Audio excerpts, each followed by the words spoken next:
আরে ভাই দয়া করে ঠান্ডার ভেতর গোসল করিস না, তাহলে তোর অবস্থা খুব খারাপ হয়ে যাবে। দেখ আমি কম্বল নিয়ে এসেছি, তারপরে আমার শীত যাচ্ছে না। আরে শালা তোর মতো কি আমাকে পেয়েছিস নাকি? তো আমি পানি ঢেলে দিলাম, দেখ আমার কিছু হলো নাকি? আরে বাপরে, এটা কি? আমাকে তো অনেক ঠান্ডা লাগতেছে। আমি এটা কি হলাম? বন্ধু তাড়াতাড়ি এসে আমাকে বাঁচা। আরে শালা তোকে তো আগেই বললাম যে এর ভেতর গোসল করিস না, গোসল করলে তুই মারা যাবি। এখন কি হলো দেখ, আমি তাড়াতাড়ি একটা স্টোরি লাগিয়ে দে। আরে শালা স্টোরি লাগানোর দরকার কি? আমি কি মারা গিয়েছি নাকি? তাড়াতাড়ি আমাকে বাঁচা এখান থেকে, আমি ঠান্ডার ভেতর এরকম জমে আছি। বন্ধু তুই দয়া করে আমাকে আগুনের কাছে নিয়ে যা, তাহলে আমি সুস্থ হয়ে যাবো। ঠিক আছে, তোকে আমি আগুনের কাছে দাঁড়িয়ে থুচ্ছি। ভাই এইটুকু আগুনের খাওয়া আছে নাকি? তাড়াতাড়ি আমাকে অনেকগুলো আগুনের ভেতর নিয়ে যা। ঠিক আছে, এখানে অনেকগুলো আগুন, তোকে এখানে আমি দাঁড় করিয়ে রাখি। ঠিকঠাক লাগতেছে নাকি? আরে না, এত গরম আমার জন্য সহ্য না, তার থেকেও বেশি গরম আমাকে দি তাড়াতাড়ি।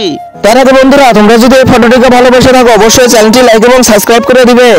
আরে এর থেকেও বেশি গরম চাই, তাড়াতাড়ি যাই। আমি এই মোটরসাইকেল থেকে তেলগুলো বের করে নেই, তারপর সেই তেলগুলো দিয়ে আমি একে আগুন লাগিয়ে দেবো, দেখি কিভাবে সে গরম থেকে রক্ষা পায় না। বন্ধু এই দেখ অনেকগুলো তেল এনেছি, এবার এগুলো তোর গায়েতে মেখে দে। আরে শালা গায়ে মেখে দিলে তো আমার অবস্থা খারাপ হয়ে যাবে। আরে না বন্ধু, কিছুই হবে না, তার আগে আমি পানি দিয়ে সব মিশিয়ে দেবো। আরে ভাই এটা করিস না দয়া করে। আরে এটা কি করলি শালা? তুই তো আমার গায়ে একবারে পুড়িয়ে দিচ্ছিস। তাড়াতাড়ি আমাকে পানির কাছে নিয়ে চল। আরে এটা কি? এখানে তো দাঁড়াই যাচ্ছে না, তাড়াতাড়ি আমাকে পানির কাছে নিয়ে চল। আরে ভাই এখানে আমি পানি কোথায় পাবো? আরে ওই দেখ সামনে পানি দেখা যাচ্ছে, শালা ধুলো দিয়ে হবে না, তাড়াতাড়ি তুই আমাকে পানির কাছে নিয়ে চল। ঠিক আছে, তোকে আমি ধাক্কা মেরে দিচ্ছি। আরে মনে হচ্ছে আগুন সঙ্গে সঙ্গে নিভে গেছে। আরে এরকম করে ভাসে আছে কেন? মনে হচ্ছে এখানে মারা গেছে। তাড়াতাড়ি আমাকে এখান থেকে পালাতে হবে, না হলে আমাকে ধরবে।